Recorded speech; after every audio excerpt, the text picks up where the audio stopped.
We are just going to go straight into it. So here we go.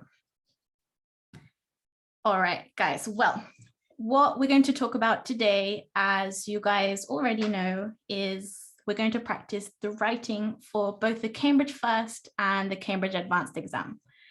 We're going to practice planning and writing because, surprisingly, most people, who work with me or who buy products from me struggle a lot with the writing, but I've come to find out that one of the biggest and most fundamental issues is that they're not planning their texts.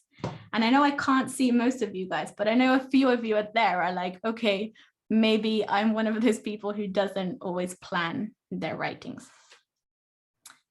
Let's go on to the next slide. Well, I'm going to give you some basic information about me, not too much. I don't want anyone coming to my house here in the middle of the night. Basically, I'm a Cambridge exam preparation teacher. I've been preparing students for both their Cambridge First and Cambridge Advanced exams for years now. I know I look like I'm still a child, but trust me, guys, I'm almost 30 years old. Anyway, I am from Oxford, which is a small university town in the south of England, which is why I have this standard British accent, which is pretty normal when you're from the south. And at the moment, I'm living in the north. Oh, I put northeast, but I'm actually in the northwest of Spain in a region called Galicia. So if you're from there, why don't you send me a little message? Can I see the chat box? Here we are. All right. Basically, what I do is I help people pass their exams with really easy strategies because, people find too much complicated information out there. So I thought, let's just make things a lot easier for people. Before we start, I wanted to ask you guys where you're from. So I'd like you to pop in the chat box which country you're from so we can connect with each other. Oh, that was quick. A little bit more. All right. So we've got a Maria from Barcelona. I imagine most people would be here in Spain.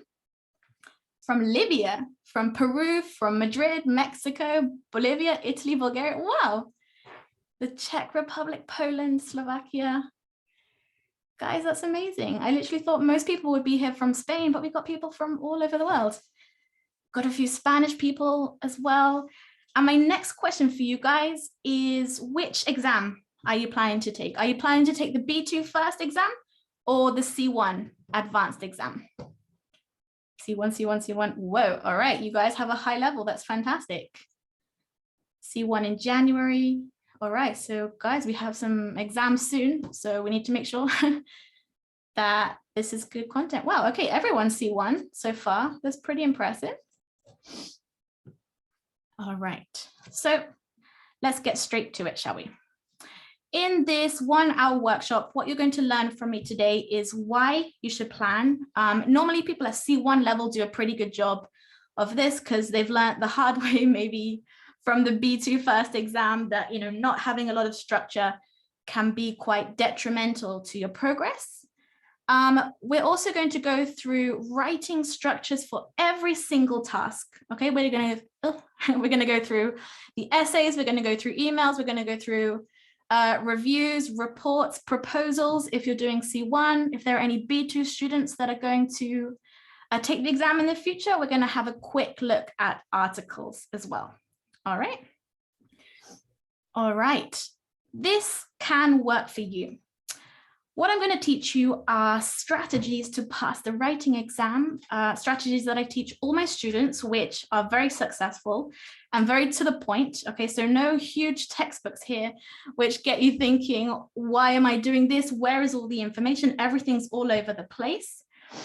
And the content that I've created can be for any of these people here. I have a lot of students who are also English teachers, because sadly, a lot of teachers out there are not really given a lot of training from their language school. So this is a good way to get some extra information if that's you. Students, high school students, university students, anyone who has to take the exam as part of their school education, this might give you extra tips that perhaps your teachers haven't given you. And also just general people who need an exam certificate.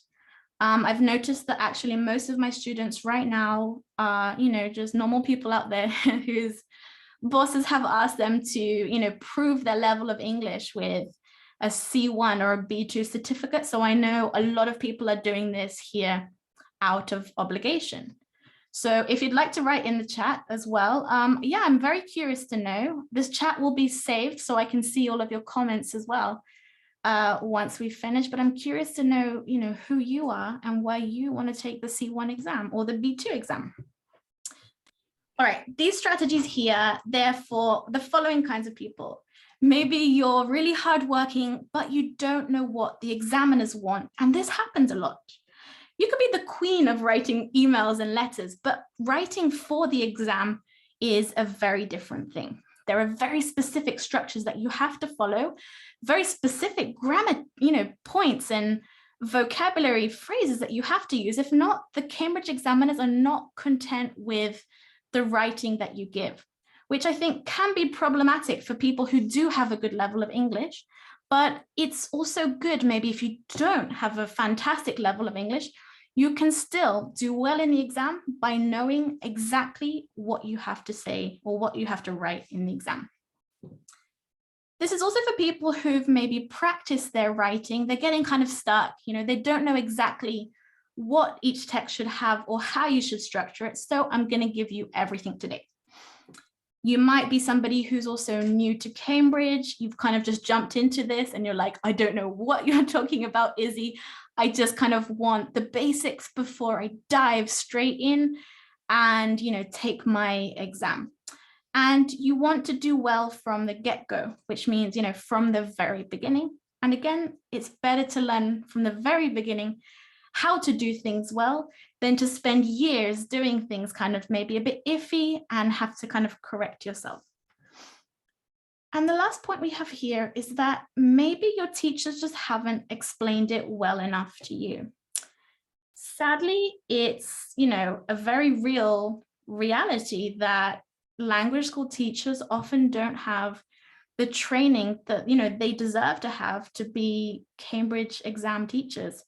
And I say that because I've taught at 3 different language schools here in Spain, and not one of them taught me or really gave me background information on the Cambridge exams.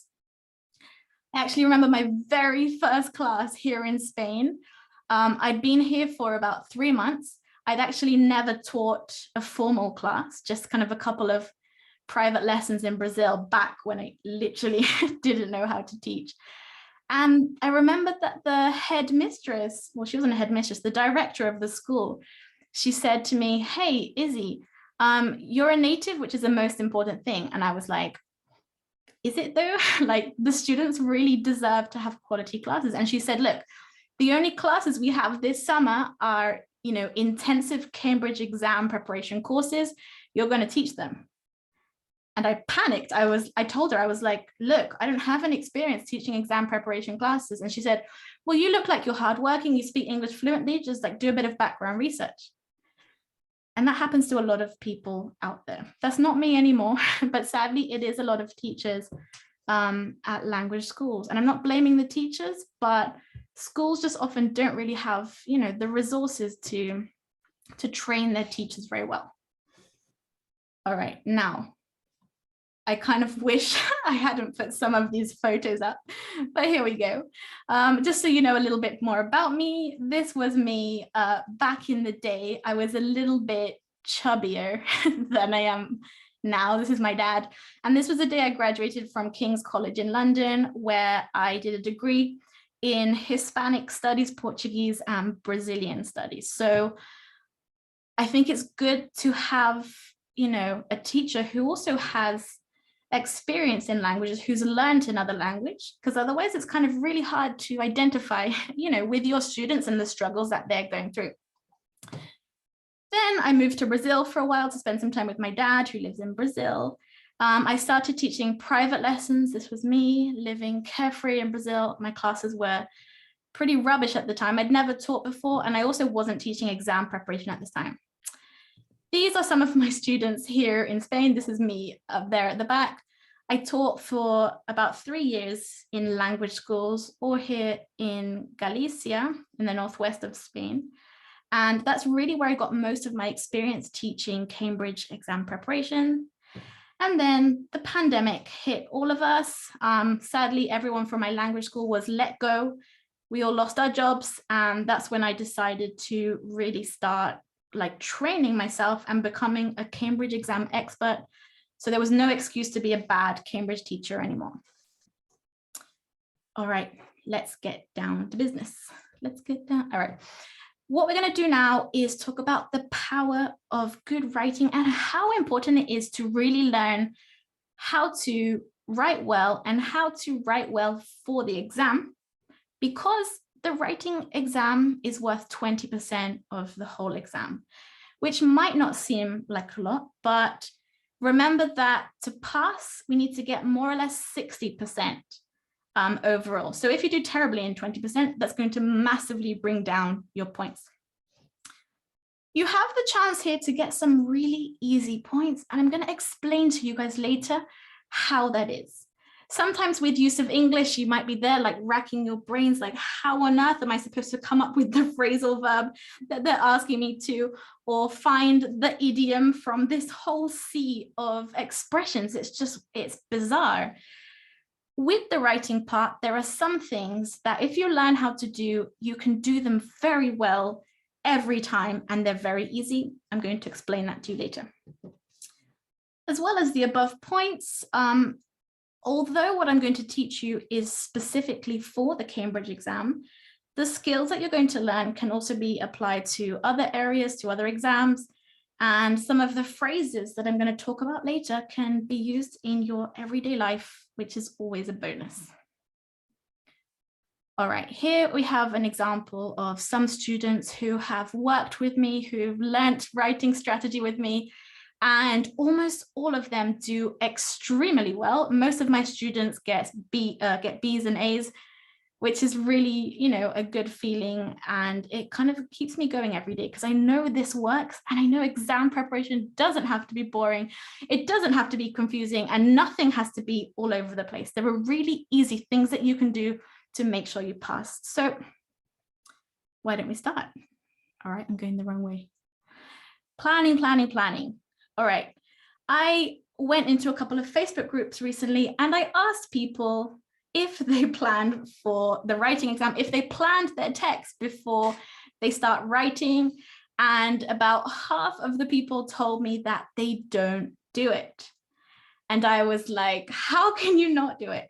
I also realized that the people who tended to not plan as well or not at all tended to be slightly lower level students. So B1, B2 students. Most C1 students already recognize the importance of planning, so they do that pretty well. This is something that perhaps not everybody is very aware of when they're planning for the writing exam, which is that we have 4 categories here that the examiners mark us on when they're correcting our writings. The first one we have is content. They're going to mark us on communicative achievement, on organization, and also language. Let's see here. All right, yeah, we're going to go through each of them in detail. Basically, each writing task is worth 20 marks. So the whole writing paper, you can get up to 40. You can get a maximum of 5 points for content on each writing, a maximum of 5 points in communicative achievement, 5 for organization, and 5 for language. Students tend to forget, or sometimes they just don't even know that the examiners have this writing criteria. They think, okay, I just need to do a good writing. I'm going to do my introduction, the middle points, my conclusion. Fingers crossed, everything's going to be fine. But there is a very specific criteria that, if you're aware of it, can really help you do writings that the examiners definitely want to read. All right, the first one is content, which essentially means answer the damn question. And this is what I meant when I was talking about easy points. According to the Cambridge examiner's marking criteria, you get up to 5 marks for content if you are completely answering the task which we're going to go over now, and if all of the information that you include here in your writing is relevant to the task. Okay, so let's have a look at this question. It says, this is a B2 essay task. It says, every country in the world has problems with pollution and damage to the environment. Do you think these problems can be solved? What I've seen amongst most of my students who've tried to answer this question is they will write a paragraph about transport, which is fantastic. They'll write a paragraph about rivers and seas, great. They'll come up with their own idea and they will talk about, how these aspects contribute to pollution. What half of them forget to do is answer this question. Do you think these problems can be solved? Which is essentially a yes or a no answer, right? Yes, I do think they can, and I'm going to explain. No, I don't think they can, I'm going to explain. Most people don't answer this. They focus on what's down here. As a result, they're not getting their full content points because they're not actually answering the question. The easiest points you can get in the writing exam is answering the damn question. All right, the next category we have here is communicative achievement, which is a bit confusing. It's like, what even is communicative achievement? Communicative achievement is essentially, are you writing the style of task that you're supposed to be writing? So if it's an email, are you writing it, appropriately for an email? So is the tone correct, the register, the format? If you write a formal essay and you're actually supposed to be writing a report, you're not really communicating your opinions in the way you're supposed to. So that's going to affect your communicative achievement marks. Let's look at this example of a C1 proposal where this person only got 2 out of 5 in communicative achievement. It's a mouthful. All right, the first issue we have here is we seem to have the person that it's addressed to, who it's from, and the subject. So that kind of indicates that this person has written a letter or an email, right? And then they go on to say, I come through this letter. Why? It's not a letter. And again, here in the end, at the end, I would be pleased if you took my letter. It's not a letter. So although in a proposal, you are writing to somebody, you are not writing a letter.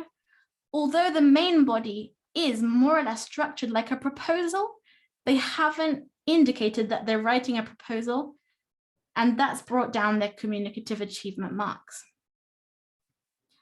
All right, the third category we have here is organization.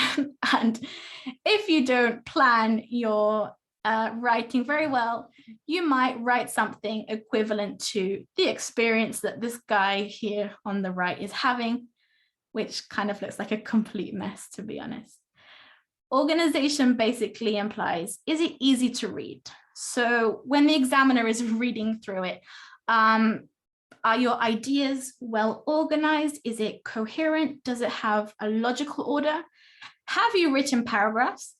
You'll be surprised at the number of people who will put all of their ideas into one big chunk.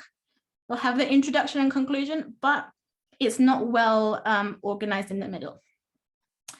An easy way to guarantee more organization marks is linking words. Don't just throw in linking words for the sake of using them, okay? You have to use them appropriately. If it's a formal writing, use formal ones. If it's an informal email, use things that we would use in conversational English. So, you have to be logical, I guess, when you're doing your writing tasks. Language. My question for you is, would you write, hey, bruv, what up, in a letter of application? No, you won't.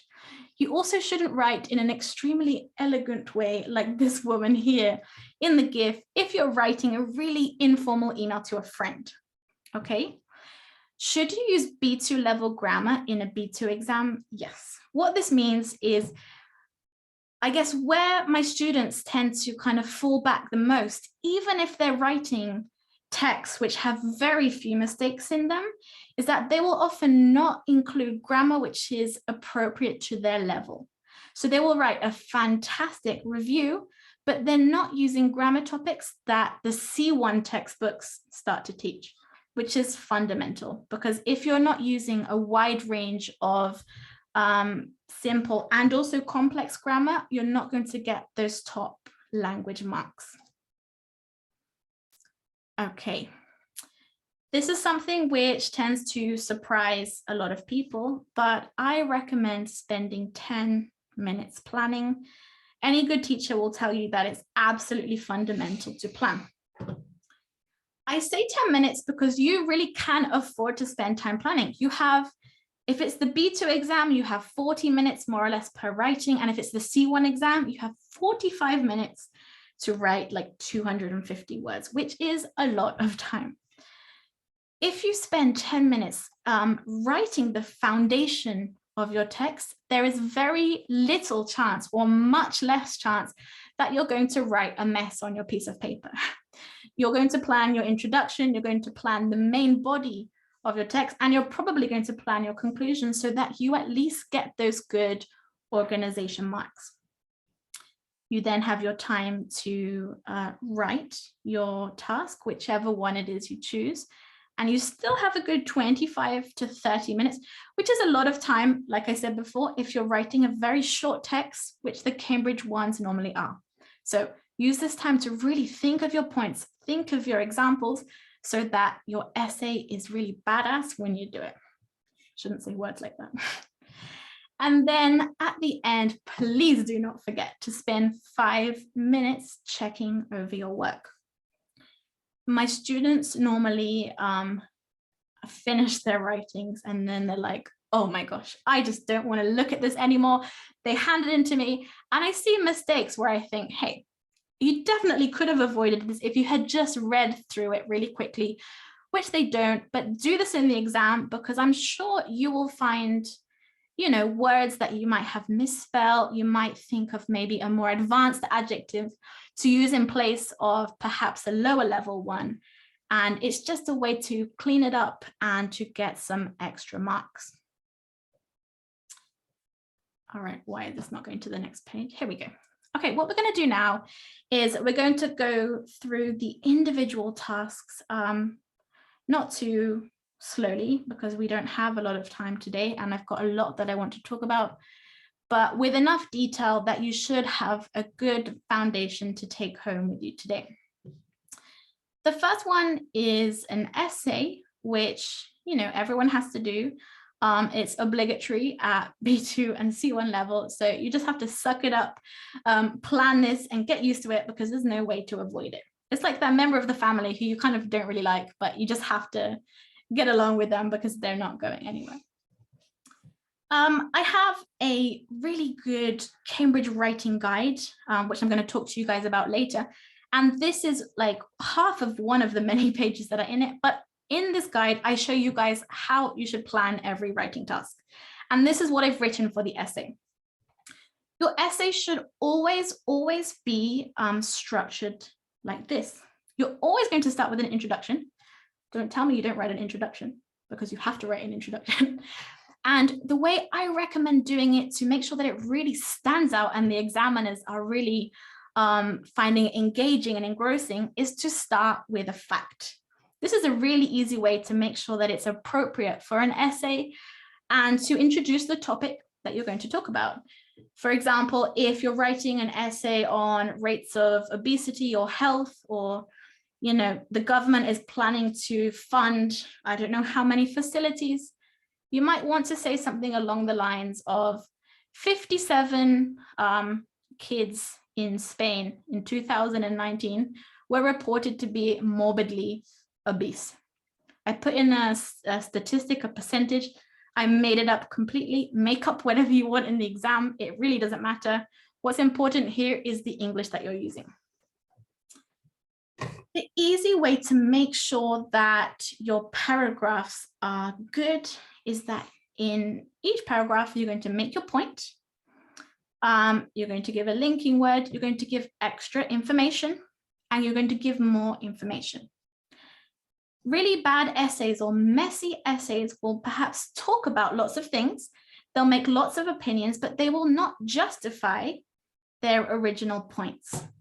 Cambridge teacher trainers actually teach this structure here. You should make your point. You should add a linking word. So for example, I believe this should happen. Furthermore, this is happening in the world. As a result, this is what's happening. Okay, so what you have as a result is a really complete paragraph.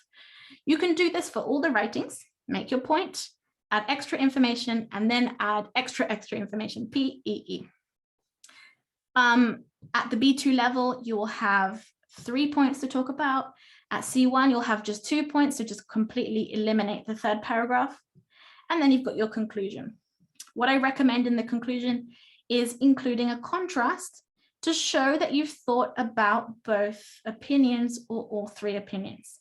You might say something on the lines of, although this thing here is absolutely fundamental, the benefits of this one here are far more important. Okay, so using the word even though or although is a really easy way to give a really good conclusion where your final opinion becomes evident at the end. All right, we've got a review. Also, I'm forgetting to breathe. How do you breathe and talk for an hour? I just don't know. Okay, a review is also something that both B2 and C1 level students have to go through. What we have here is an example of a review task. It says, have you read a book in which the main character behaved in a surprising way? Write us a review of the book explaining what the main character did, why it was surprising, and tell us whether or not you would recommend this book to other people. Here are your 3 paragraphs. Okay, so when I say that you get your content points for literally answering the question, there they are. You just have to read it well and make sure that your paragraphs are created according to what you can read in front of you. Easy points. My tips here for writing a good review are including a rhetorical question in your introduction. So look at this here.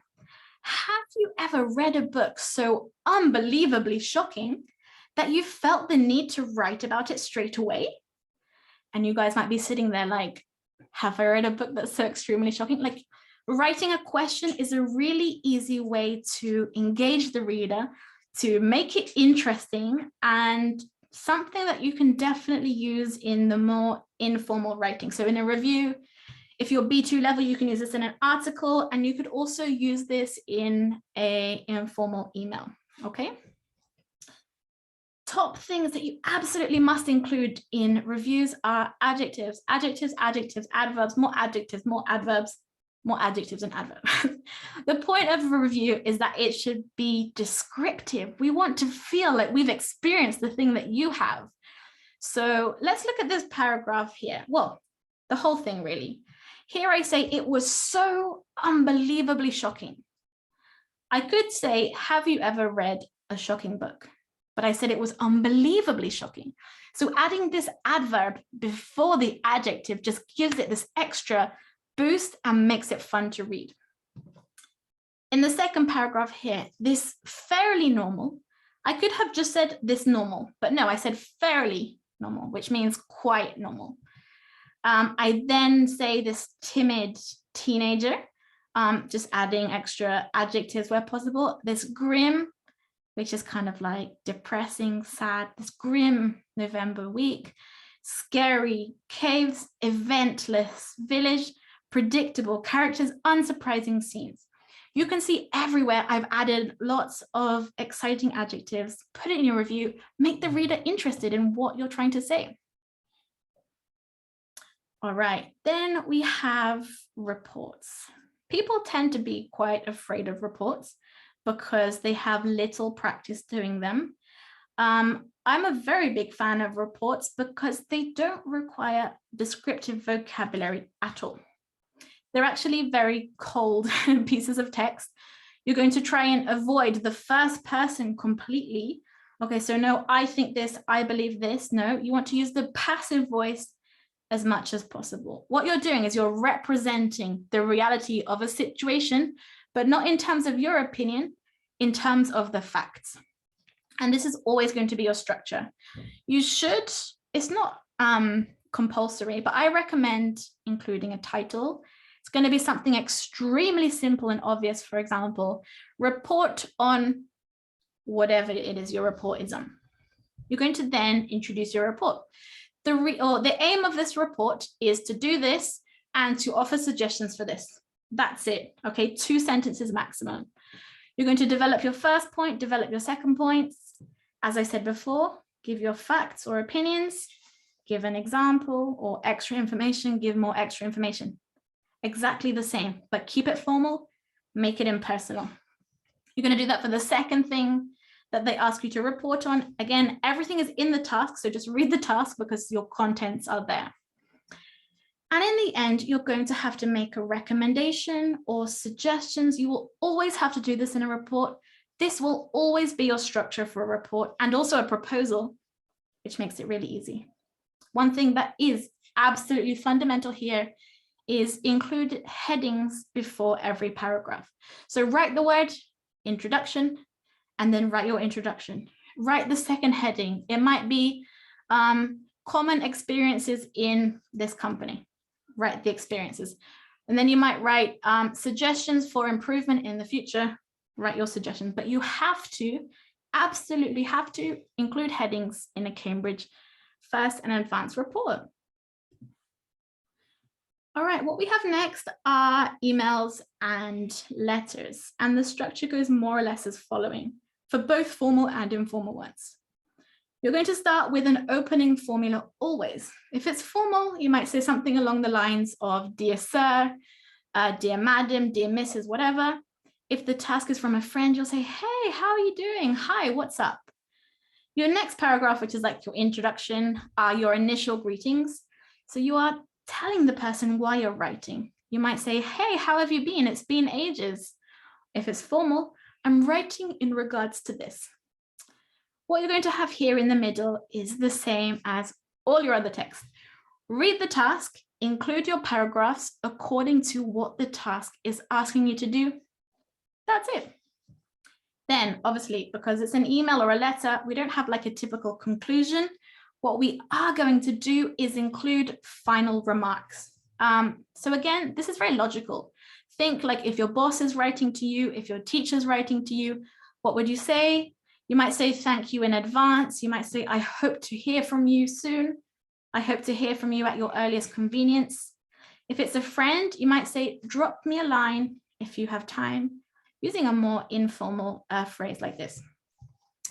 You're going to have your closing statement because supposedly you don't hate the person that you're writing to. So we need to be polite. We need to be happy. For example, if it's a formal email or letter, you might say yours sincerely, if you know the name of the person, yours faithfully, if you don't. If it's a friend, you might say, hey, take care, Izzy, and then your name at the end. That's it. All right, the last 2 texts that we're going through today are articles, which only appear in B2, and proposals, which only appear in C1. As you can see here, the structures are almost the same, right? We have introductions. If it's an article, like I said before, try to include a rhetorical question because why not? An article is there to entertain people, right? It should be fun to read. So we should write it in a neutral tone. You're going to have the main body. Again, depending on what text you have, you need to decide that for yourself. Normally, each point that's in the task is going to be a new paragraph in your writing. What we then have at the end is our closing paragraph, which is essentially our conclusion, but it's not really, well, it is a conclusion, but it's not like a formal conclusion like an essay. It should be something that's entertaining to read and brings your whole text to a close. Time to breathe. All right. I think that if you're planning to do the C1 exam and you're a fan of formal writing and you like really clear structures, reports and proposals are fantastic. First of all, because they're literally almost the same. They have exactly the same structure. You might want to include a title. You're going to have headings before every single paragraph. You're going to talk about, the current situation or the situation that might happen in the future. And your final paragraph, your conclusion, is always going to be a paragraph on suggestions for things to improve in the future, both for a report and for a proposal. Okay, they're both going to be formal. They're both going to try to avoid the first person, because you're not really talking about your personal experiences, but you're proposing changes according to the opinion of everyone, which is why you want to use the passive voice as much as possible. You don't want to say, I think that. You will say, it is thought that. You won't say, I really believe. No, because it's not all about your opinions here. You can save that for any of the other writings. You might say, it is generally believed that. Passive voice as much as possible. Formal, no first person. Okay. Let's see what's next. I don't even remember what I put in this PowerPoint. All right, we're coming to an end now. So what I'm going to first talk about, before I talk about something really exciting that I have for you guys, is common mistakes that students make. These are things I've mentioned already. The first one being that students do not fully answer the question. You could write a beautiful piece of literature, sorry, it's been a long day. You might write a beautiful piece of literature. However, if you're not answering the question they ask you in an essay, you're not going to get those 5 content marks. If you're not suggesting things to your friend and he's asked you for suggestions, which happened a lot actually in my students' homework a few weeks ago, you're not going to get those 4 points for content. The same goes with irrelevant information. People who write essays on health, the benefits of I don't know what, they'll talk about the topic and they'll use really good vocabulary, but again, they're including extra things which are not necessarily supporting their opinions. You're going to start all your paragraphs with an opinion, especially in the main body of your text, and the next 2 sentences should be completely relevant to the point that you've just made. So don't kind of mention something completely random and philosophical, I don't know, because it's not helping the opinions that you've just made. The third most common mistake, which is a little bit harder to improve because it implies a lot of learning, especially of language, is people often do not include the B2 or C1 grammar or vocabulary, which they should be doing. So if you're taking a C1 exam, you absolutely have to use passive voices.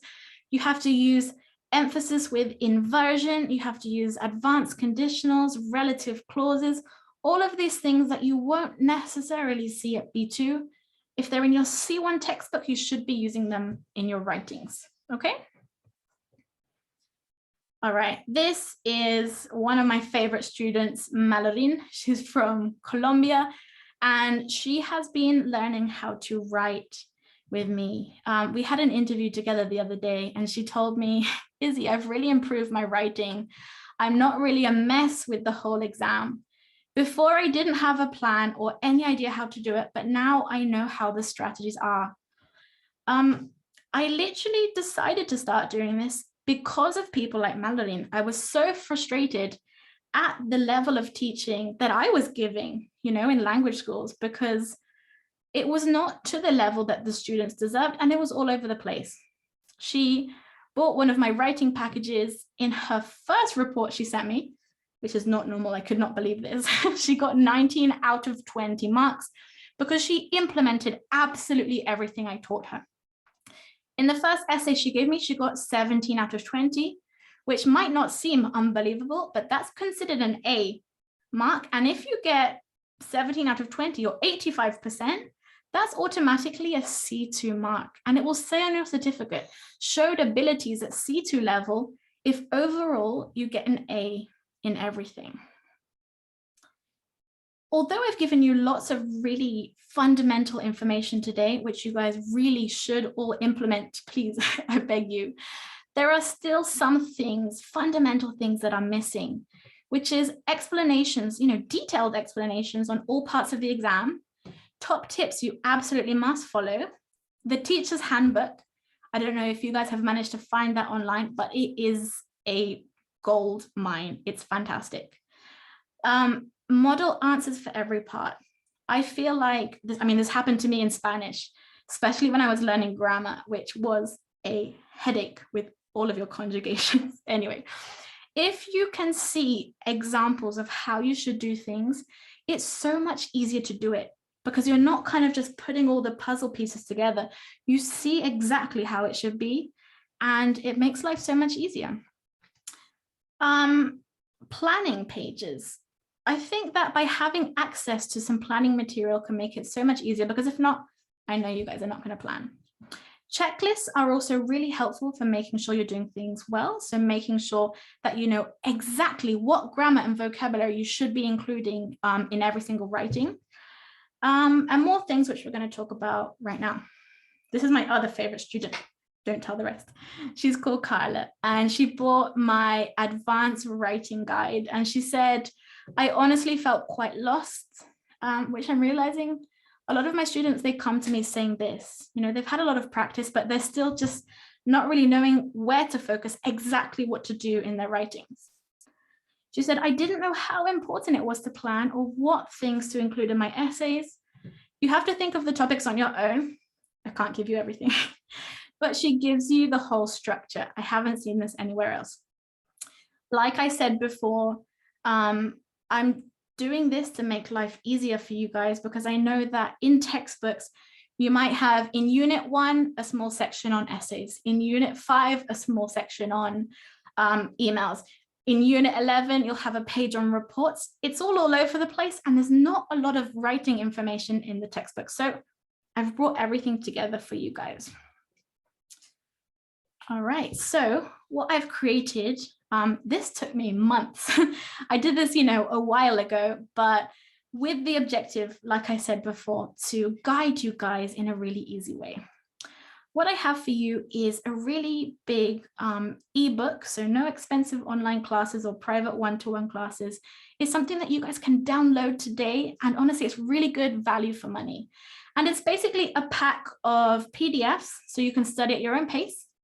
They're literally yours forever. So even when you're 70 years old, you might want to think, oh yes, I learned this for my exam when I was 27 years of age. You know, why not? You can start when you're ready. You might be taking an exam in 3 months and 6 months. You might not be ready this week to start, or even in January, but you'll have the resources right there so that when you're ready, you can go straight into it. It's not boring at all. As you can see, I've used some fun colors. You have all the plans you will need to get started. And one of the best parts is checklists to check your writing. So I've created PDFs of every writing task for every level. So once you've done your writing, you can have a look and say, I've included this, I've included this, I've included this. If you include all of these things, you will get those good marks. This is everything that comes inside the writing guide pack. You will get the big writing guide ebook, which comes with model answers. It comes with my top tips and structures that work every single time. Like I told you guys already, a lot of my students have taken their exams, they've passed, they've, you know, got peace of mind, they're not stressed, they're not struggling anymore, because I've made it a lot easier for them. You've got pages to help you plan. So like I showed you before, where you have the introduction, paragraph 1, paragraph 2, you've got versions with exactly what you should write, and then you've got blank versions so you can use them yourself when you're doing your writings at home. I've got lists, pages long, of writing phrases. So if you're there, you're just like twiddling your thumbs and you're like, okay, I've got the structure. What do I write? You can literally copy and paste the phrases that I've given you, which are all appropriate for every level of writing. You've got the checklist, like I mentioned before. They include how to check your content, how to check your communicative achievement, organization, and language, and even what specific grammar points you should include for this level and task. It comes with the teacher's handbook, which is available online for free, but a lot of people don't even know that it exists. So I've got it there ready for you to download. It's like a 100-page book, which has Cambridge's explanations of all parts of the exam, with examples of the exam layout and even examiner's notes. This is absolutely unbelievable. It's also got a link to sample papers, which are also available online. Most people just don't know where they're there, so I'm facilitating everything for you. You will also have access as bonus to the Speaking Part 1 workshop. Some of you might have seen it online already. It's not publicly available, only via a private link. So this is your chance to watch that as well. And this is basically your way to really impress the examiners in part one of the speaking exam with a very well thought out structure. It's basically an hour-long webinar only on part one. So for those of you who managed to watch it, I'm sure you learned a lot, and I think I gave away a lot more than I should have in a free webinar, but there you go. It also includes this extra bonus, which I know a lot of you will have already. I realize I put this the wrong way around, I think. You'll get access to speaking phrases. This is another PDF, which literally has all of the phrases you need to make sure that you're doing really well in parts 1, 2, 3, and 4 of your B2 or C1 speaking exam. I've also compiled my own list of online resources so you guys can do some practice writings online.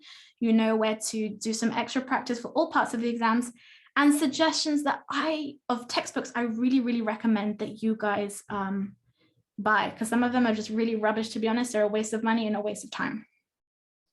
So basically everything I'm offering you, which is all comes down to one big ebook plus about 4 or 5 other small PDFs to help you, has a lot of value, mostly because it just gets rid of that headache, because I know writing is confusing. And I'm sure a lot of the things I've said to you today have made you think, okay, this is all really logical, but I haven't heard this information in this kind of way before. I know classes are expensive. Classes with me can also, well, with any teacher really can be expensive. But having all of the strategy that I've taught you today, plus so much more, because I haven't even gone into detail actually on anything that I taught today, makes it accessible for a lot more people, and everyone deserves to be able to do well in their exam. So this is everything that's included. You've got your essential writing phrases, your explanations, your structures, top tips, planning sheets, also my strategies, which I forgot to put here in the list. You've got your model answers, the writing checklist, speaking part 1, complete speaking phrase list, the teacher's handbook, and also this super useful list of online resources. And it's literally only 17 euros. I want life to be easy for you guys. I've put together years of my experience into this PDF package so that you guys can start studying at home and transform your writings in literally just a few short days. All right, just because I know that I might just be this random person on the internet and you guys are like, who are you? What are you doing? And a lot of people seem a bit kind of untrustworthy online. There's also a 7-day money back guarantee. So if for some reason you're not satisfied with the PDFs, which hopefully is not going to happen because I put a lot of love into them and they really are filled, they're jam-packed. It's a good expression actually. If something is jam-packed, it means it's completely full. They're jam-packed with really useful content and strategies that you can apply today. I know it's late, it's almost 9 o'clock here in Spain. You might be the crazy kind of student who decides to start planning a new writing today at 9. You can literally do that. All right, so as you can see, everything that we've talked about here comes in the PDF. If you decide to buy it, I'm going to leave the link here actually in the chat box. It's also down here, englishwithizzy.com/Cambridge Writing Guide. You can literally pay for it today and then you download it straight away from the website. So you don't even have to wait. Anyway, I need to start breathing because I haven't stopped speaking in 51 minutes. I really appreciate you guys sticking it out all the way to the end. I know it's a lot to take in at once. Like I promised you, this is your chance to ask me absolutely anything you want. So feel free to start writing your questions in the chat box, okay? And I will answer them as they come in. I'll stop sharing my screen so I can share the link with you guys to, to download the PDF. All right, where are we? Okay, you would think I'm better organized. I would have this ready to go. Okay, here we go. Copy link. All right, it's pasted there. So if you guys want to check that out. Is this guide included in your lessons? How can I decide which type of lesson is better for me? At the moment, I don't have any available classes as my course, my C1 course and my B2 course that start in January. So the next B2 and C1 course have already sold out. So until February, maybe I don't have any availability left. What I am doing as well, which is really exciting, is I'm recording an online course at the moment. So that should be available in March, at the end of March. It will also be more accessible because I know like classes face-to-face with any teacher can be quite expensive. So I'm going to pre-record everything. That will be out next year. If not, the only options for classes with me are private lessons, which can also be bought online. And I also offer writing corrections, which might be interesting for a lot of you guys, which come with, you know, my marks, my comments on all of the 4 categories, plus a video message, so you really understand where your problem areas are. So yeah, that's it at the moment, is just private lessons are the option. Who said that? Maria Palomares. If not, you might have to wait until next year for the course. How is the planning for writing? Is it by writing the checklist or writing keywords? When I plan my writings, I recommend including bullet points. Okay, you don't want to write full sentences because that's kind of just like writing an essay. But for example, if you're writing a paragraph on like the benefits of public parks, you might write your 2 opinions just as like 2 short words, 2 more short words. And it's basically a very compact version of your whole essay. Okay, so just simple bullet points, but get them on the piece of paper. Because if you don't write them on the piece of paper, you might forget them in the exam, and then you have an opinion, extra information, extra opinion, and everything is just all over the place. Okay. The checklist is just there as a guide. Kind of when you finish, you can read through it and just make sure you've included everything, but that's not for the plan. You have an extra page for planning. The written exam, is it done by handwriting on paper or typing? So you guys can actually choose if you want to do a computer-based exam or a paper-based exam. Depending on where you are in the world, not every exam center will offer a computer-based exam. There are many more paper-based exams, but you should do whatever you feel comfortable doing. So that's up to you. If you guys have any more questions, feel free to write them here in the chat. I'm going to give you guys maybe like an extra minute or so. If not, I'm not going to force you to stare at my face while I'm waiting for questions to come in. So yeah, this is your chance to ask me absolutely anything you want about the writing exam. When it comes to the writing exam, I think a lot of people don't even realize that they have the option to take it on the computer. It's becoming more and more popular. It's also an advantage because you get your results a little bit quicker than you would with the paper-based exam. If you take the paper-based one, you normally have to wait like 5 to 6 weeks because Cambridge actually sends the physical exams to your country. And then your country has to send the physical exams back to Cambridge so that they can correct everything, which is a huge waste of time. Obviously, when everything is computerized, then the answers come in and they can be sent back a lot quicker as well. It's a good option if you're really used to, you know, typing online. You're not a fan of handwriting and you write really badly. I really do recommend the computer-based exam. Some exam asks for IELTS, specific information, for example, IELTS, not free. Hold on. I don't really understand this question. Some questions ask for specific information, IELTS not free. If you could write that again in a slightly different way so I can answer that for you. In the essay, should we state our opinion about the topic in the conclusion? Absolutely. You should actually save the conclusion for your opinion. Okay, you're going to introduce your opinion, introduce the topic in the introduction. You're going to develop your 2 or your 3 main points in the middle, talking about the advantages, the disadvantages, giving examples, but your final opinion should be in the end. So you can say, even though we cannot deny that this thing is important, I truly believe that this one here is the most important because of all the reasons I mentioned above. So save your opinion for the conclusion. Don't add any extra points into your conclusion. Are you going to share the link of this workshop? Yeah, I'm going to, well, as you can see, I've been recording it. I'm hoping I've recorded my face, but I'm not 100% sure.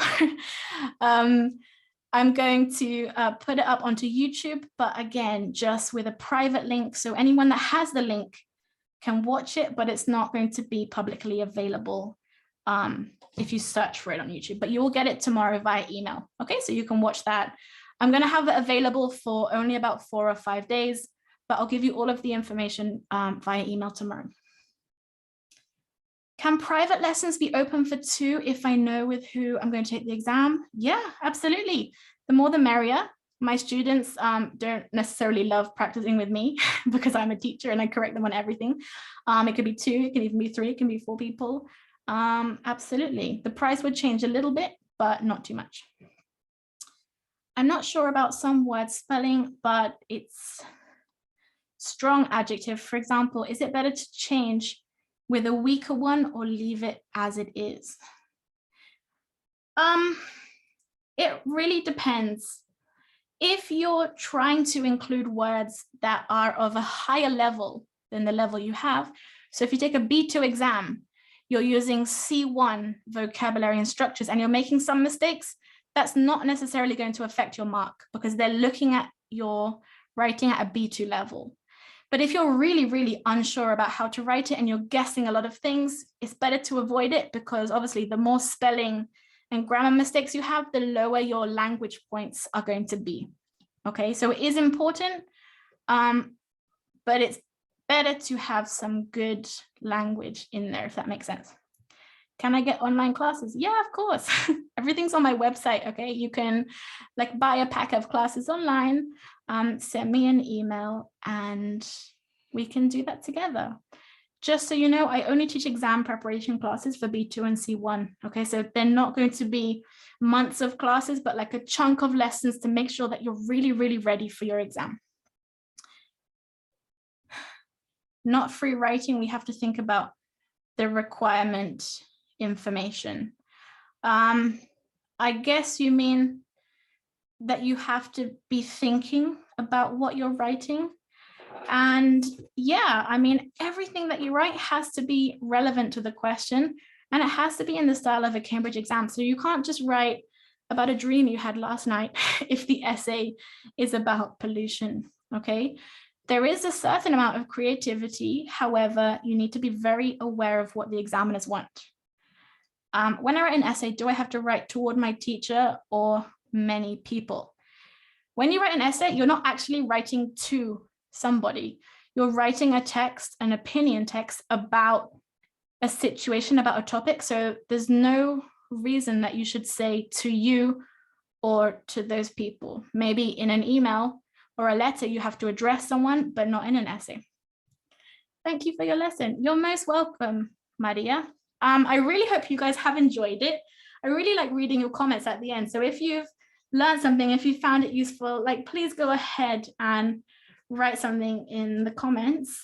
But yeah, I guess that's it for today. There are no more questions. It's exactly 9 o'clock. So that was perfect timing. I actually can't see most of your faces. Almost all of you have your camera off. I can just see one face on my screen, Rocio. So I've been teaching my webinar to you like the whole hour. Thanks a lot. And yeah, that's absolutely it. Are you from Brazil? I was born in England. I was raised in England. I lived there my whole life. But my dad is from Brazil, which is why I have a very Brazilian name. But as you can hear from my accent, I consider myself English. Very clear and go to the point. To the point. Yeah, it was very to the point. That was my plan. I didn't want to waste your time. And yeah, that's it, guys. So if you have any questions, feel free to send me an email, send me a message on Instagram. I hope this has helped you. I've really enjoyed teaching it. And if you have any questions about the big writing pack, which will really transform your writings, then just go ahead and send me a message. Anyway, that's it. Take care, okay? Bye.